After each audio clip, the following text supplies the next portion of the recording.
Isa pong mapagpalang panunood sa inyong lahat, mga kaibigan at mga kapatid. Purihin ang ating Panginoong Diyos. Muli po tayong magkakasama at pag-uusapan natin ang Kanyang mga salita. Pinag-uusapan po natin ang temang Growing in a Relationship with God. And I hope na dito po sa ginagawa nating pag-aaral na ito, tunay ngang nakakatulong ito sa paglago ng ating pagkakilala sa Kanya at sa ating relasyon sa ating mahal na Diyos. Nakikilala nawa natin siyang patuloy na siya'y tapat, siya'y mapagmahal, siya'y maawain, siya'y Diyos na laging ipinaparamdam sa atin na tayo ay mahalaga. At siya ay laging nariyan upang gabayan, samahan, patnubayan, at tayo ay dalin sa tamang landas. And we praise God. Nito pong mga nakaraan, pinag-usapan natin yung Bible reading. We talk about prayer. At napakaganda kasi pinag-usapan natin yung mahalagang konsepto when it comes to prayer. We learned that in all circumstances, dapat tayo manalangin. We learn yung content ng prayer. And we learn some of the concerns about prayer. And ngayon, ang pag-uusapan po natin, napakagandang topic na naman. Kung maalala nyo nung mga nakaraan, pinag-usapan po natin what is the role of faith when it comes to praying, when it comes to Bible reading, when it comes to our relationship with God. Ang pag-uusapan po natin ngayon ay may pamagat na having faith. Samahan niyo po ako sa ating gagawing pag-aaral na ito.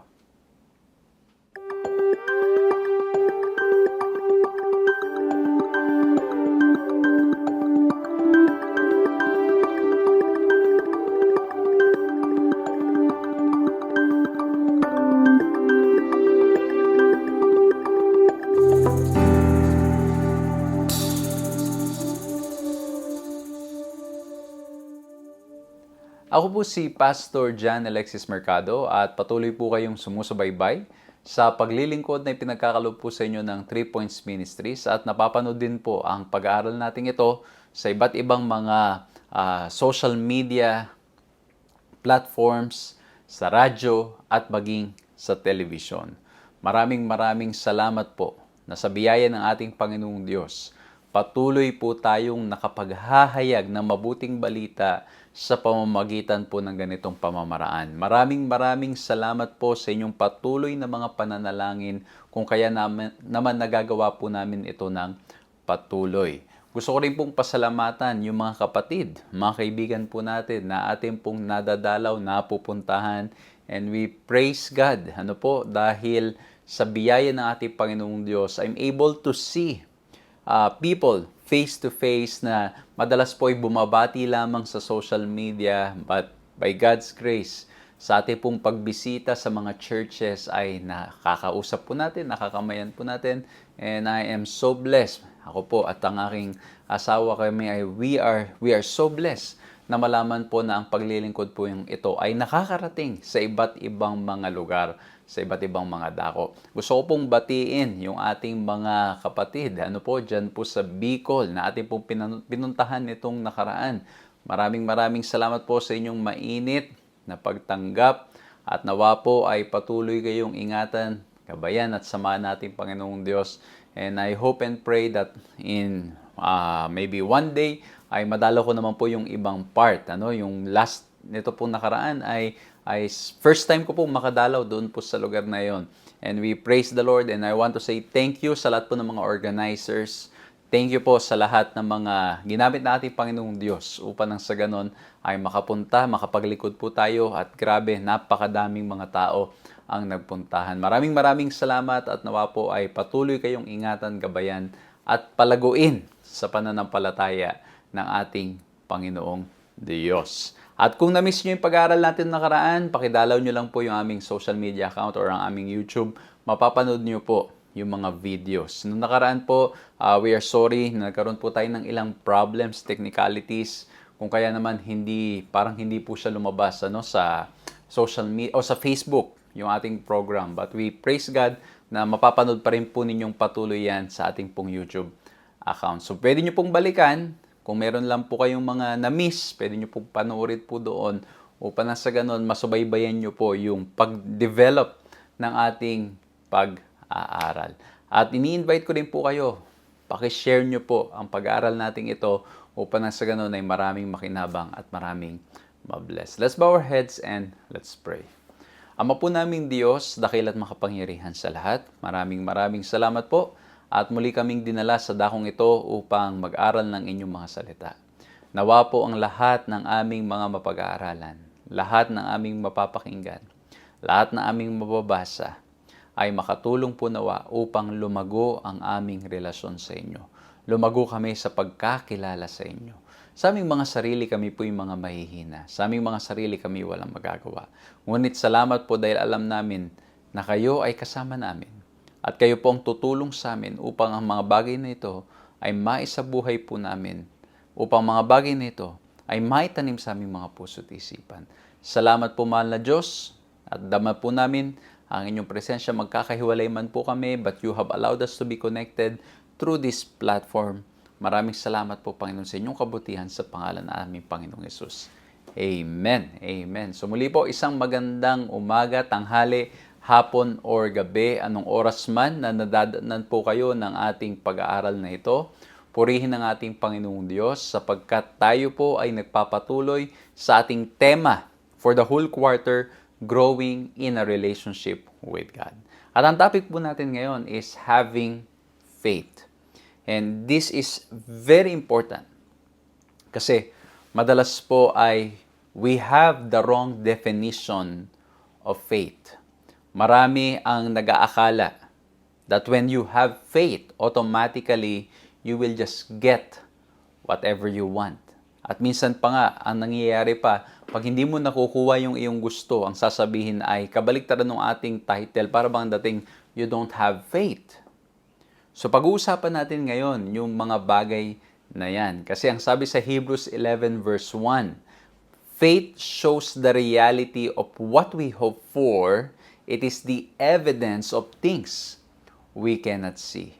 Ibig sabihin, tayo ay naniniwala bagamat hindi natin nakikita. Ito ay tinutulungan tayo na yung mga bagay na parabang abstract ay nagiging reality at ating inaasahan, pinaniniwalaan at pinanghahawakan. At tulad po ng sinabi ko, madalas ay nagagamit ang pananampalataya na parabang ang dating, we can manipulate God. What do you mean, Pastor, na we can manipulate God? Kumbaga, pag may faith ka, parabang ang dating, ay lahat na lang ng gusto mo ay mangyari. At pag hindi ito nangyari, you will say na nagkulang sa pananampalataya yung nag-pray. Nagkulang sa pananampalataya yung nagre-request. So pag-uusapan natin ngayon itong topic na ito. And as usual, I will be sharing with you 3 points. Nawa po maging madaling paraan para maunawaan, maintindihan, maging madaling paraan para maalala at ma-share natin sa mga kaibigan natin at sa mga mahal natin sa buhay. And as usual, at lagi ko pong sinasabi, ito pong 3 points na aking napulot o aking pong nakuha sa pag-aaral at pagbabasa po ng banal na kasulatan at ng ating leksyon ay sa aking pong personal na aking pag-aaral. At kung meron po kayong iba na napulot, ay praise the Lord. Pwede nyo pong isulat sa comment box. I-share po ninyo para nang sa ganon mas maraming makinabang at mabless. And again, I always say, do not substitute your personal Bible reading to watching online studies, Bible studies. Although we appreciate and lagi namin sinasabi, if you're going to use your social media, might as well use it to study the Word of God. Pero hindi po yan kailanman magiging substitute sa inyong personal na pakikipag-usap, sa inyong personal na pagbasa ng salita nating Panginoon Diyos. Kaya I invite you na kung hindi nyo pa nabasa, yung mga text, yung lesson natin, I invite you to read that.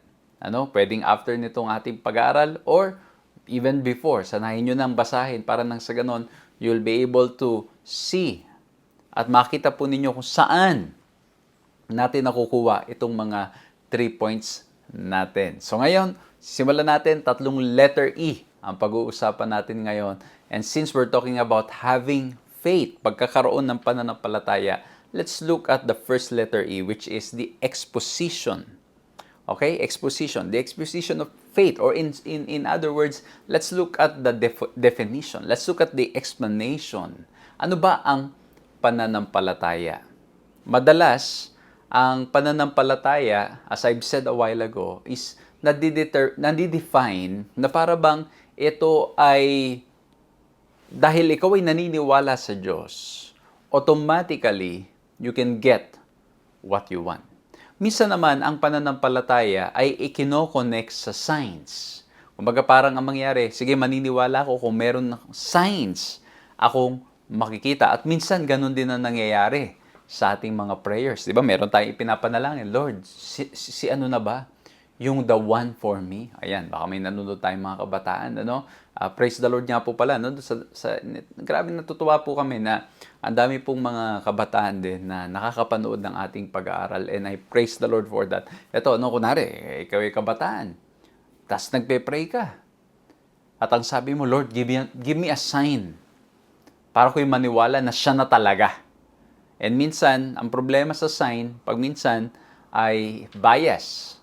What do you mean bias, Pastor? Ibig sabihin, madalas, ang nangyari, ini-interpret natin at ang hinihingi nating sign ay sang-ayon na sa gusto nating maging kalabasan ng ating ipinapanalangin. Merong pagkakataon sa banal na kasulatan na yung mga Pharisees, they were also asking for a sign.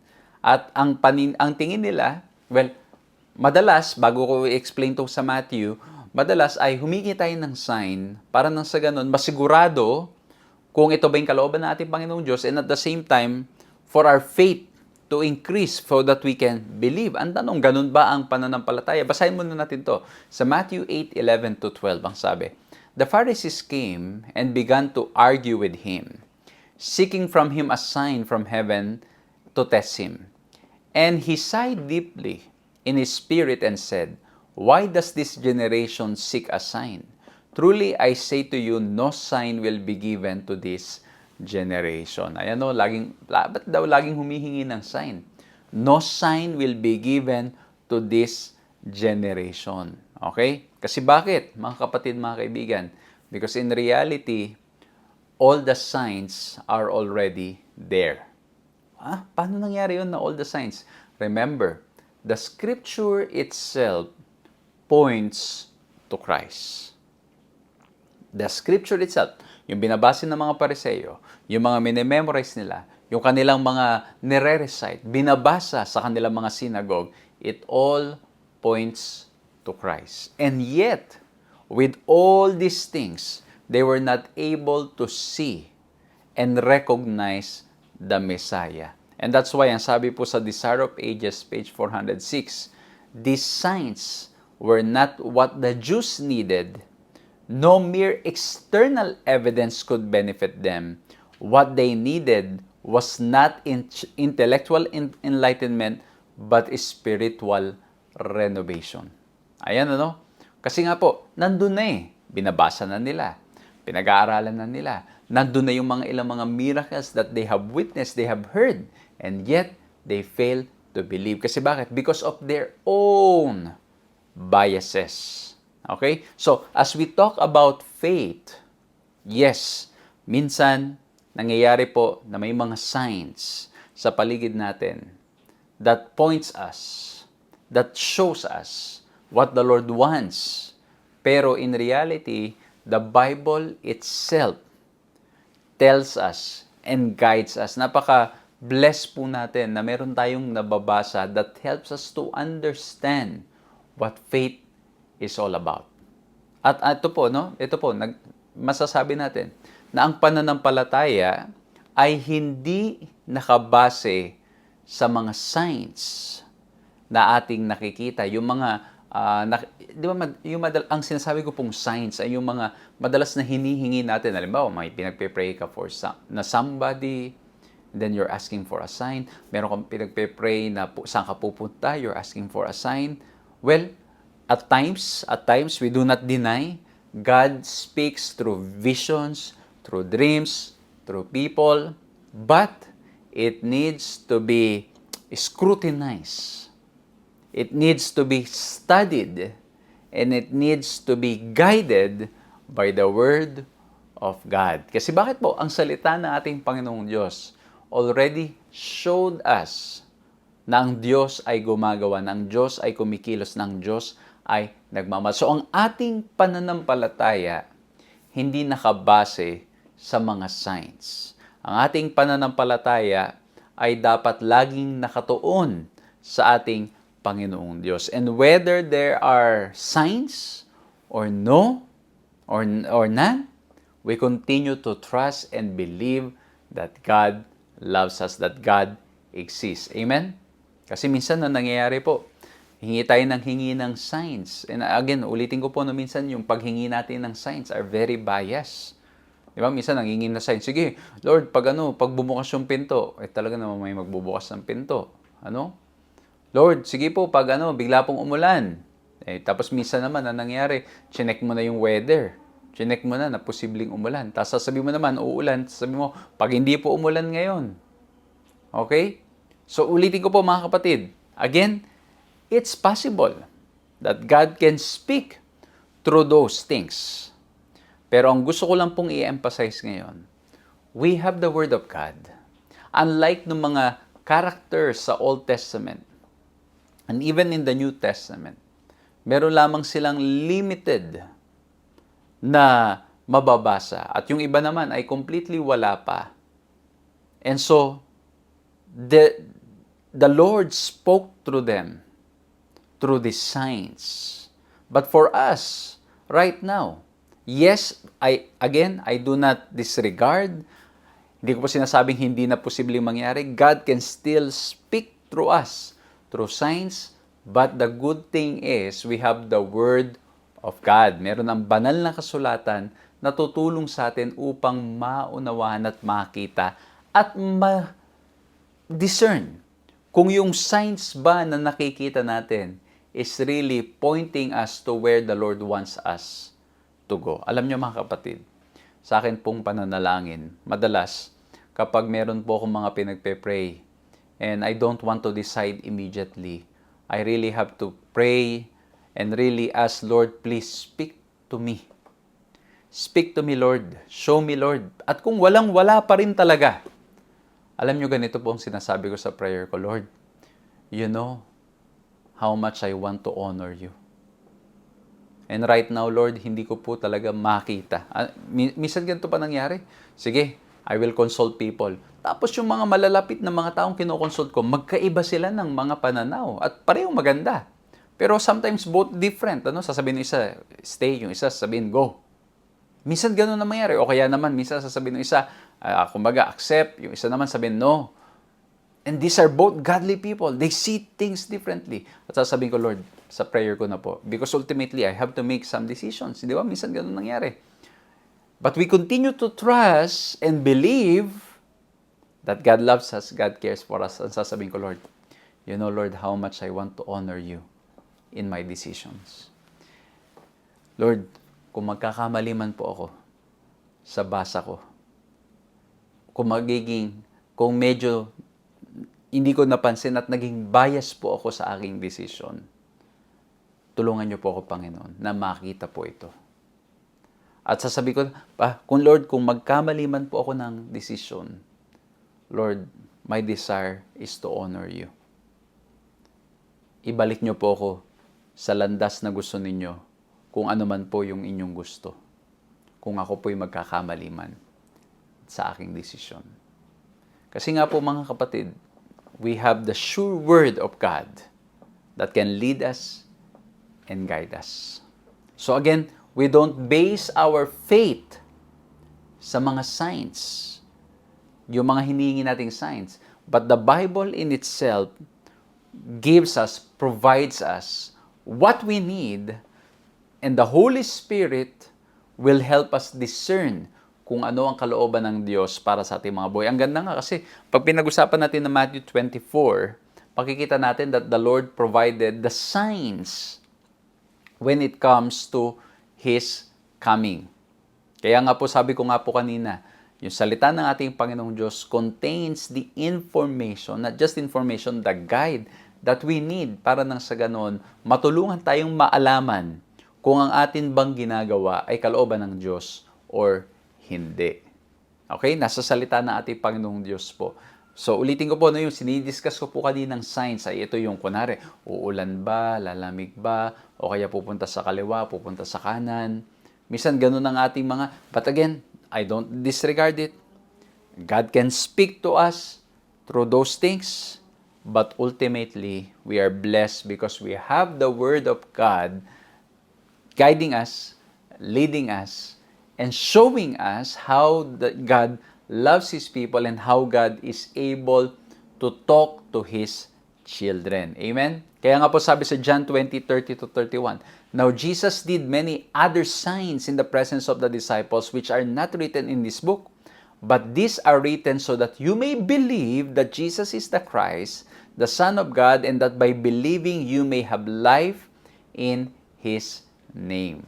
Okay? So, ibig sabihin, sa salita ng ating Panginoong Diyos, we will continue to believe in Him.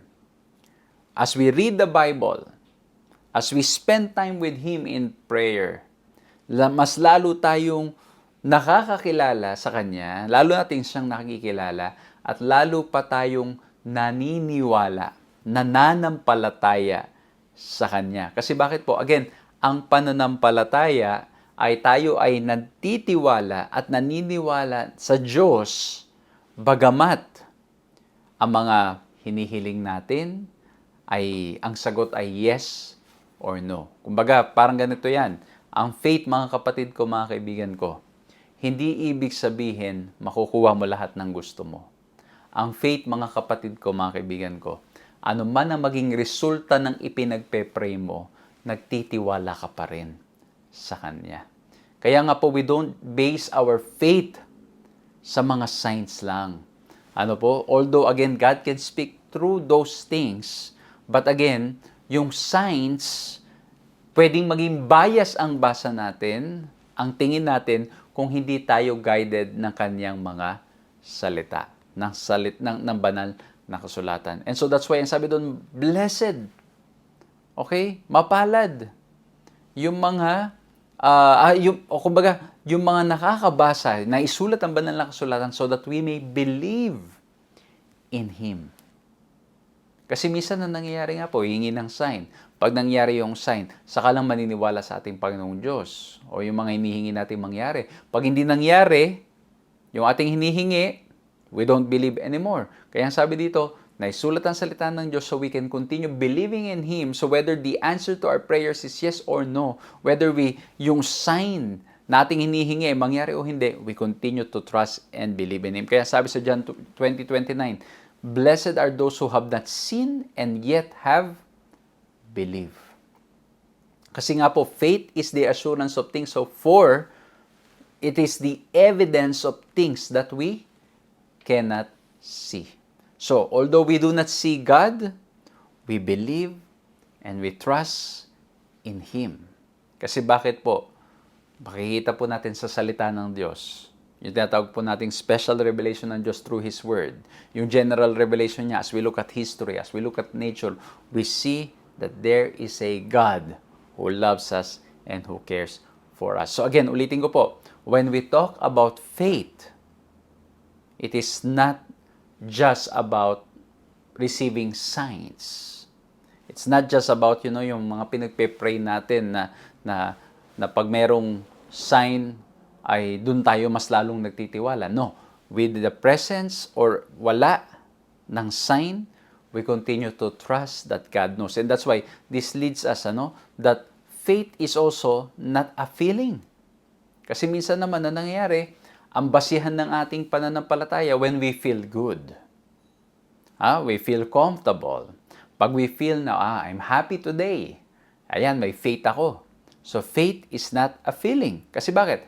Faith is about believing and trusting God, not only in good times, but in darkness or in a storm, or even when you can't fully understand what's going on in your life. So, in-emphasize natin kanina sa exposition of faith that it needs to begin with the study of the Word of God. Kailangan basahin natin, aralin natin ang salita natin, Panginoong Diyos. Ang hirap na lagi kang humihingi ng mga, Lord, bigyan mo ako ng senyales kung ano ang kalooban mo, but you don't spend time in the study of the Word of God. Kasi bakit hindi mo makikita how the Lord works? Hindi mo makita how the Lord does His thing. And so that's why faith is not limited to signs. Although the Lord already gave us all the signs that we need to believe in Him, and most especially the Word of God na nagdadala sa atin sa pagkakilala sa ating Panginoon Diyos. Ngayon, ang ina-emphasize natin, it's not a feeling, hindi nakabase ang pananampalataya whether you feel good. you're okay right now. O yung sitwasyon. Kasi ito nga po yung sinasabi ko. Madalas ang nangyayari, ang sasabihin, pag gumaganda ang buhay, kapag nagiging masagana, kapag walang mga problema, may pananampalataya itong taong ito. Hindi pala ganun. Kasi marami sa banal na kasulatan, especially when we go to the second point, makikita po ninyo, it's the opposite. Minsan, ang mangyayari, ang true evidence of your faith is when you go through suffering. When you go through dark times or difficult times. Kaya ang sabi po doon, di ba, naniniwala pa rin tayo, bagamat dumaraan tayo sa mga pagsubok, masaya o malungkot, at maging sa mga panahong hindi natin maintindihan, nagtitiwala pa rin tayo sa ating Panginoong Diyos. So, kumbaga, parang ganito yan. Maraming mga nagbo-board exam. We praise the Lord sa mga pumapasa ng board exam and all. Pero ito po, whether you pass or not, you continue to trust and believe that God is good. Kumbaga ganito yan, Lord, pumasa man ako hindi magbabago ang pagmamahal ko sa iyo. Yun ang pananampalataya. Hindi yung kapag favorable lang yung sagot. Kasi minsan na nangyari, pag pumasa lang, dun lang nagiging aktibo, dun lang magiging... Although, of course, we praise the Lord. If the answer to our prayers is a direct, yes, we praise the Lord for that. But at times, God in His sovereignty, God in His omniscience, He allows things to happen. Siyempre, minsan meron din tayong mga pagkukulang, kaya hindi natin nakukuha right away yung pinagpe-pray natin. Pero ang Diyos sa Kanyang kabutihan, He allows things to happen upang nang sa ganoon matutunan natin to trust and believe in God, whether ang matanggap natin is yes, na sagot, or no.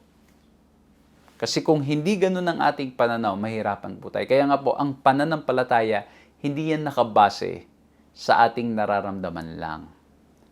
So, pwedeng nasa panahon ka ng problema, panahon ng kalungkutan, and yet you continue reminding yourself of the goodness of God. Kaya po, may pinagpe-pray ka ba ngayon? Kung ang sagot sa prayers mo ay yes, praise the Lord. Pag ang sagot ay no, praise the Lord pa rin. Kaya nga, pumasa o hindi sa exam, makuha yung trabaho o hindi, magawa yung mga nire-request o maibigay yung nire-request or hindi, ma-promote or hindi, mabuhay or mamatay, we continue to trust that God is love. Amen? That God cares for us. Ito ang ganda. Sabi sa early writings, page 72. Many do not exercise that faith which is in their privilege and duty to exercise, often waiting for that feeling which faith alone can bring. Feeling is not faith. Faith is ours to exercise, but joyful feeling in the blessings are God's to give. Ang ganda. Kumbaga, kahit ng sitwasyon hindi maganda, you continue to believe and trust in Him, and God will be the one na magbibigay nung feelings, nung joy, nung happiness, yung peace na iyong pinahanap. Kasi minsan po parang ganito. Halimbawa sa forgiveness. Ang pananaw pag minsan, hindi ko ramdam na pinatawad ako. Hindi ko ramdam. Naranasan nyo ba yan? Nagpe-pray kayo, ulit-ulit yun ang hiningi ng tawad, pero even after you pray, you feel the guilt. Parang pakiramdam nyo, hindi kayo mapapatawad ng ating Panginoong Diyos. Ang pananampalataya, hindi nakabase sa iyong nararamdaman, kaibigan. Ang pananampalataya, you continue to trust in the Lord kahit na yung emotions mo says otherwise. So, halimbawa, yung kapatawaran.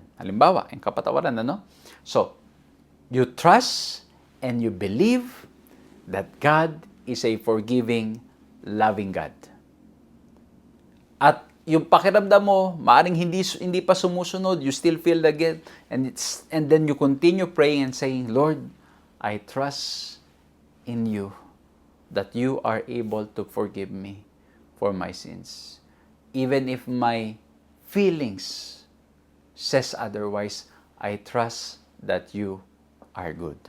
I trust that you are loving. I trust that you are a God who's merciful, and you're a God who will give me the strength and courage para gawin po ang tama at hindi na ulitin yung aking maling ginawa. Kasi nga po, ang pananampalataya hindi nakabase sa ating nararamdaman. It's a choice na kailangan nating gawin. Through the power of the Holy Spirit, He helps us na tayo po'y lalo pang manghawak sa Kanya. So again, we talk about the exposition of faith. Tinignan natin that this is not just based dun sa mga signs na ating hinihingi, but the Word of God already reveals to us and shows us what kind of God we are worshiping. At hindi lang po yun, faith is not just a feeling. Ang faith ay continually we trust and we believe that God exists and that He is good regardless of what we feel. Okay? So, hindi rin, ulitin ko po, ang pananampalataya, hindi rin ibig sabihin na porket may faith ka, you will get whatever you want. Hindi po ganun. Kasi kita natin sa Bible, ang mga mananampalataya, hindi laging nakukuha yung kanilang gusto, yung kanilang mga pinagpe-pray. Pero kahit hindi nila nakukuha, patuloy silang nagmamahal sa ating Panginoong Diyos. Amen? So kung meron kayong pinagpe-pray, ang sagot ay yes, no, or maybe wait, ano man ang maging sagot, you continue to trust that God knows best. Yun po ang pananampalataya. And now, let's go to the second point, which is the example of faith. At ang dami pwede nating banggitin, ang daming pwede nating pag-aralan, ang daming pwede nating sabihin about dito, mababasa natin sa Hebrews chapter 11.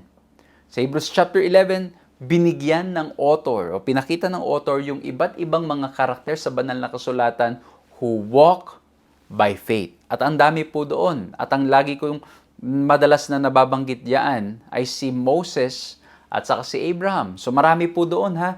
Pwede nyo pong gawing basahin ito. After nitong pag-aral natin ngayon, punta kayo sa Bible ninyo, basahin po ninyo ang Hebrews chapter 11. At ito pong sabi, sa verse 8, ilan lang yung babanggitin natin kasi yung oras natin hindi sapat.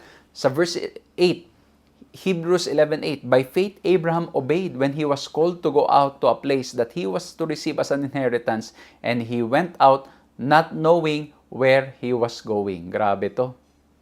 11 verse 8, he went out not knowing where he was going. Sinabihan siya, get out of your country, get out of your comfort zone, go. And then Abraham just obeyed. Sumunod lang siya. Minsan na mangyayari sa atin pag ganyan, Lord, teka lang Lord, unknown yan. Bigyan mo naman ako ng sign. Di ba? Madalas ganoon. At hindi lang yun, Lord, parang hindi ako komportable dito. Pero tandaan nyo, dito meron ng clear instruction. So he went out. That's why he's considered the father of faith. Imagine ninyo. He went out not knowing where he was going. He trusted the Lord every step of the way. He trusted the Lord. Although makikita natin sa banal na kasulatan, there were moments of Abraham falling and sinning and doubting. But still, he went out, not knowing where he was going. And so dito makikita natin, mga ginigiliw kong mga kaibigan at mga kapatid, yung when we look at the examples of faith, yung example ng mga example sa banal na kasulatan, we can learn from them. Pag sinabi ng ating Panginoong Diyos, step forward, even if you do not see, you step forward. Pag sinabi natin Panginoong Diyos, it's time to speak up for me, it's time to speak up. Pag sinabi natin Panginoong Diyos, it's time to give up these things, it's time to give up those things for the Lord. Ito pa, si Moses, verse 24 and 25 ng Hebrews chapter 11. By faith, Moses, when he was grown up, refused to be called the son of Pharaoh's daughter, choosing rather to be mistreated with the people of God than to enjoy the fleeting pleasures of sin. Ayan, no? Kita nyo ang sabi dyan, mas pinili niyang dumaan sa hirap kasamang bayan ng Diyos kesa na mag-enjoy saan? Sa pleasures ng pagkakasala. So makikita natin dito that faith is not a feeling. Kasi kung ang magiging basihan ng pananampalataya ay you are always in a good condition, Kung ang basehan ng pananampalataya ay you are always blessed, you have all that you need, then paano na lang si Moses? Baliktad ang nangyari. Mas pinili niya yung hindi magandang sitwasyon na kasamang bayan ng Diyos kesa sa pagkakasala. Kaya dito papasok mga kapatid, ang pananampalataya, mas pinipili nating maniwala sa ating Panginoong Diyos regardless kung ano man ang magiging ating sitwasyon. Mas pinipili nating magtiwala sa ating Panginoong Diyos kung kahit na ang pagpili natin sa Kanya ay magdadala sa atin sa sitwasyon na para bang hindi maayos. And so, we can see here. At ang ganda pa nito, madalas ko po itong ginagamit pag pinag-uusapan yung pananampalataya. Kasi nga po minsan, ang dami kong naririnig. Sana ito pong pag-aaral natin, ito makatulong talaga sa ating lahat. Maunawaan kung anong pananampalataya. Kasi minsan po nangyayari, nagigibang parang palakasan ng pananampalataya. At minsan may mga ginagawang mga test. Parang ba may mga ginagawang mga sukatan kung ang pananampalataya mo'y malakas. At minsan, ang nagiging sukatan ay yung answered prayer. Okay? So, halimbawa, minsan, parehong mananampalataya. Nag-pray. Yung isa nakuha, yung isa ay hindi. Ang interpretation right away, malakas na hadali ng pananampalataya nung isang kapatid. Yung isa, siguro nagduda. Siguro may ginawa. Minsan, ganun na nangyayari right away. Pero tingnan nyo to. Bigyan ko lang kayo ng ilang example. Ito po ang tanong ko, sino ang mas malaki? Kung ganun ang basihan ng pananampalataya, maganda sigurong itanong, sino ang mas malakas ang pananampalataya? Okay? So, ulitin ko kung ang premise ay yung kanina na pag mayroon kang pananampalataya, you get what you want. You get what you pray for. Kung wala kang pananampalataya, you don't get it. Kung yun ang premise ng pananampalataya, ito, sino kaya mas malakas ang pananampalataya? Si Enoch o si Moses? Si Enoch o si Moses? Kasi bakit? Ang kwento po ni Enoch, sa Genesis, siya hindi namatay, kinuha natin Panginoon Diyos. Si Moses, namatay, at pagkatapos, kung titignan natin yung record, siya ay nabuhay na muli, binuhay na maguli at dinala sa presensya ng ating Panginoong Diyos. So, sino ang mas malakas ang pananampalataya? Sabi ng isang kapatid, Pastor, ang mas malakas ang pananampalataya ay si Enoch. Kasi bakit? Sabi niya, kasi tingnan mo, ay hindi nakaranas ng kamatayan, dumiretso ng langit. Sabi naman ng isa, nagkakamali ka. Mas malakas ang pananampalataya ni Moses. Kasi bakit? Namatay muna at naniwalang siya'y bubuhayin at binuhay ngang muli at dinala sa langit. Kung ganun ang magiging basihan, lagi nating pagtatalunan sino ang mas malakas ang pananampalataya. Pero dito po makikita natin, hindi ganun ang interpretasyon ng pananampalataya.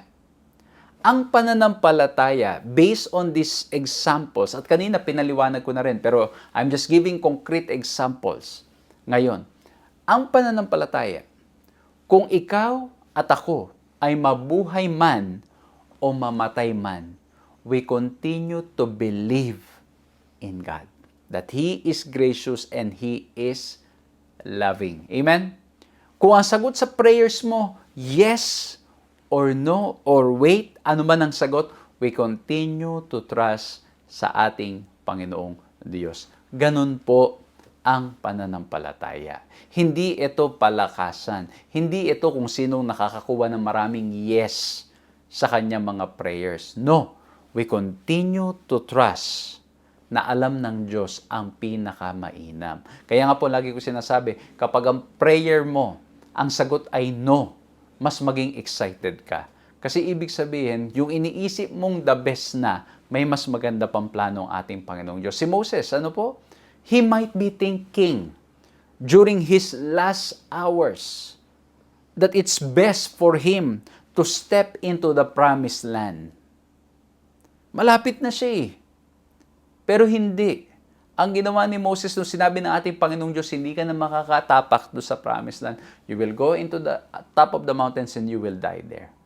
And he trusted in the Lord. At anong nangyari sa kanya? The Lord brought him to a better promised land.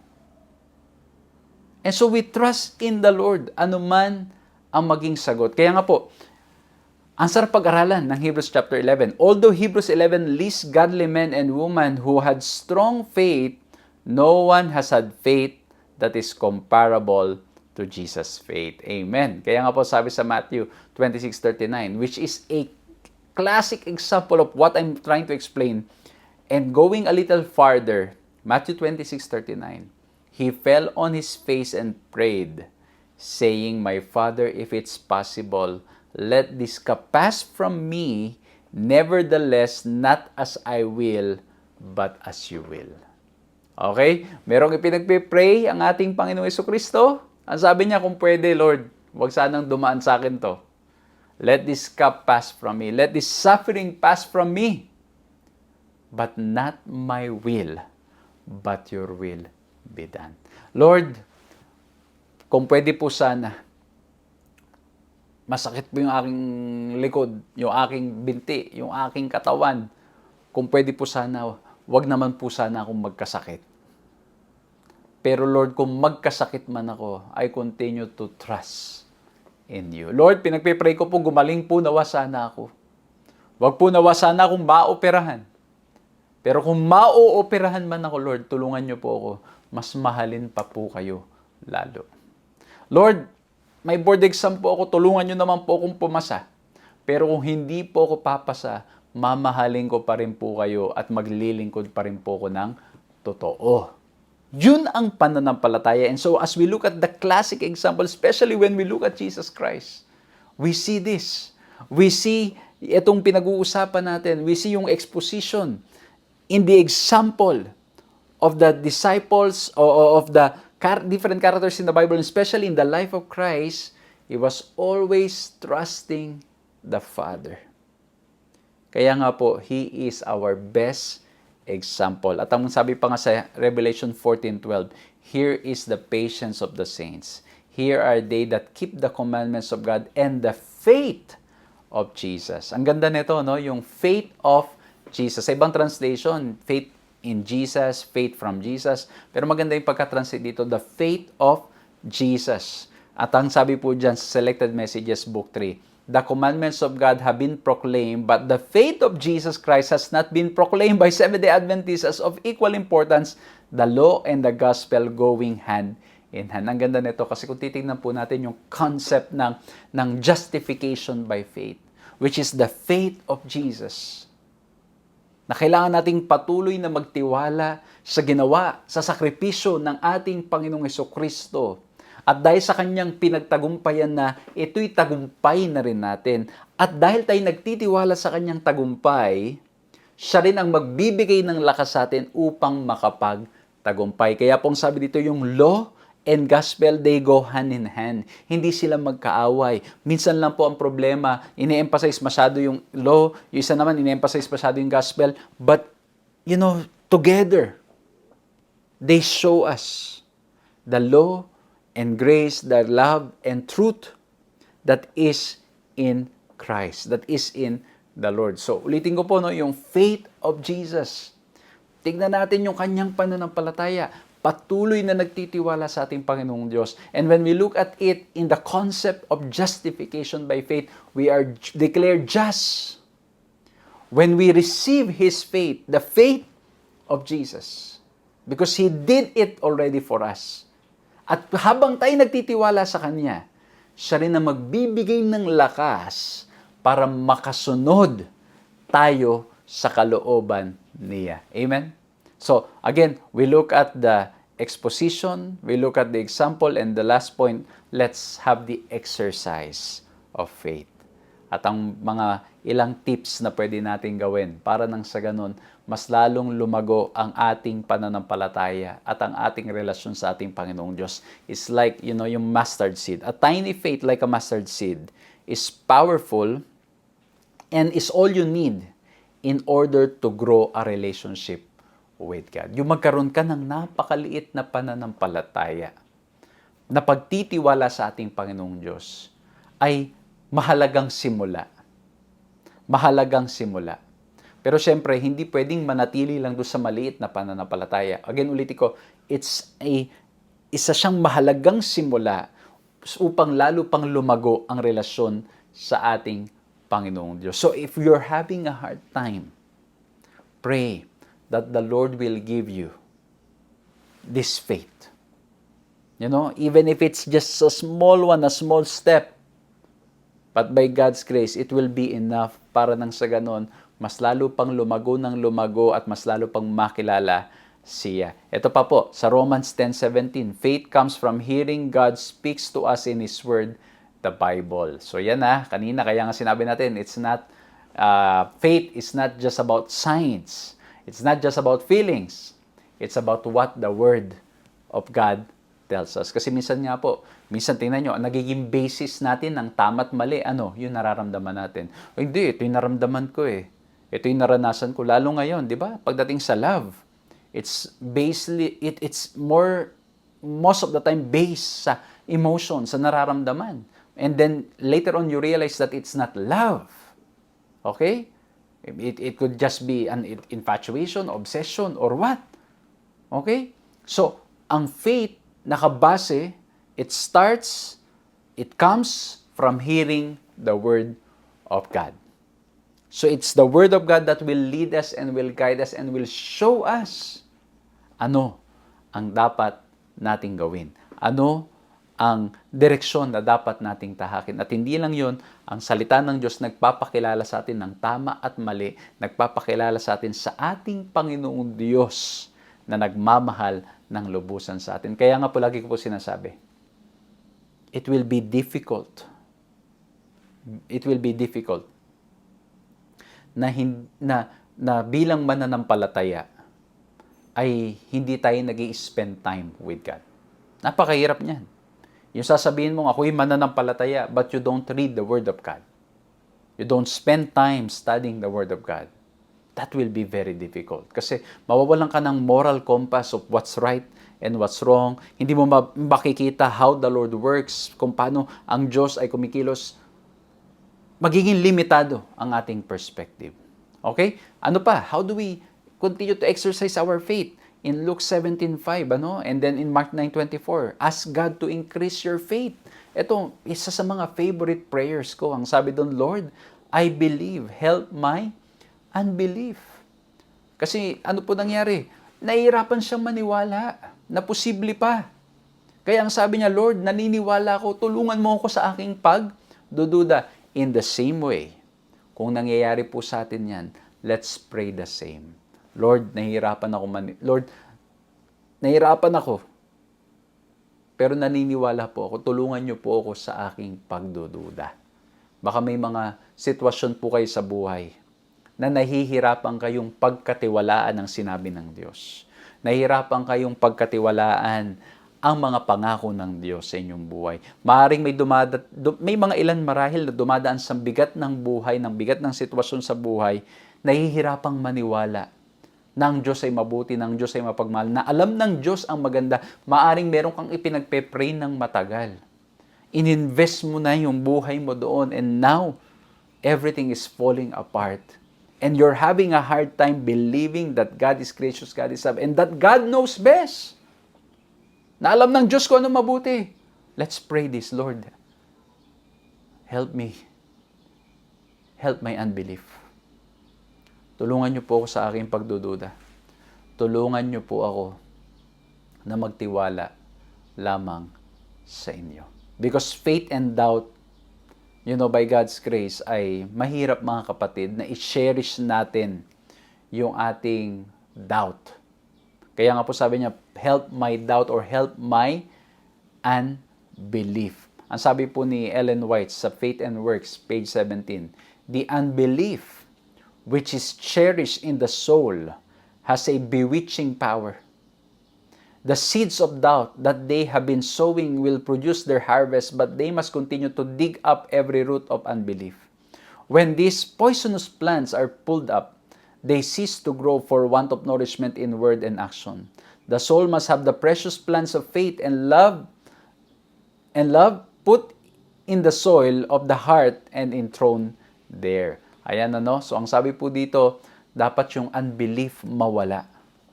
Kaya nga po, let's pray to the Lord, Lord, increase my faith.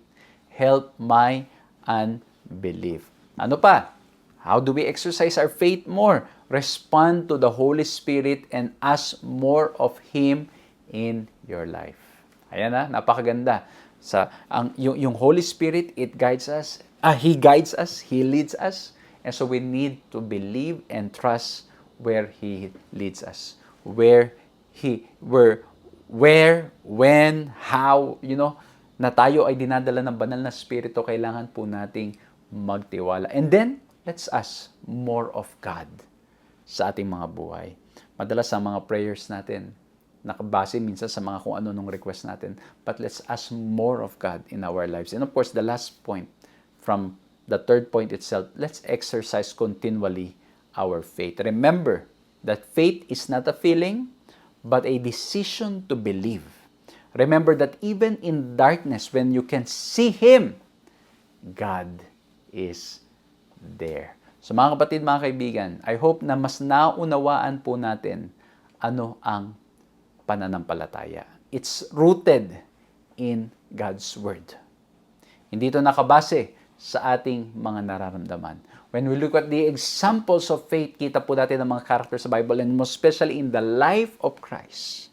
And we also emphasize yung faith of God, connecting it with justification by faith. We trust in what Christ did for us. And the more we trust in Him, the more He gives us the power to overcome sin at makasunod sa Kanyang kalooban. And we look at how we can continually exercise our faith. Let's continue to ask His help. Let's continue to ask that He leads us. Mawala po nawang mga pagdududa natin at patuloy na tayo ay maniwala at magtiwala sa Kanya na nagmamahal sa atin ng lubusan. Let's bow our heads and let's pray. Maraming salamat po sa aming mga napag-aralan ngayon, mahal na Diyos. Tunay pong napakabuti ninyo at nabigyan kami ng pagkakataong maunawaan what faith is all about. Lord, patawarin niyo po kami kung madalas we have interpreted faith based sa aming nararamdaman o based sa mga naririnig lang namin o minsan naman based lang sa mga signs na hiningi namin. But Lord, we have seen today, we have heard today that we need to be rooted in your word. We need the Holy Spirit in our lives. Lord, tulungan niyo po kami anuman ang sitwasyon ng aming buhay na magtiwala sa inyo, mabuti o hindi, gumaling o hindi, mabuhay o mamatay. Tulungan niyo po kaming maniwala na kayo tapat, kayo mapagmahal, at kayo'y nangako na kayo po that you have assured us of eternal life, at ang inyong mga pangako ay totoo. Patawarin kami sa aming mga kasalanan, at Lord, sa mga panahon ng aming pagdududa, help our unbelief. Help us to trust and believe in you. Patawarin kami sa aming mga kasalanan. Maraming salamat po sa inyong kabutihan sa pangalan ni Jesus. Amen. Maraming salamat po sa inyong ginawang pagsama sa ating programang ito. Nawa po'y na-bless kayo, nawa po'y nakinabang kayo, at nawa po ang pag-ibig ng ating Panginoong Diyos ang maranasan pa nating patuloy. Matuloy po tayong lumago sa pagkakilala sa Kanya. Please continue sharing this video para mas marami pong makinabang at mas marami pong mabless. At maraming salamat po muli sa lahat ng mga kaibigan, mga kapatid, na aming pong nadadalaw at napupuntahan. Purihin ang ating Panginoong Diyos. Magkita-kita po tayong muli sa susunod na pag-aaral.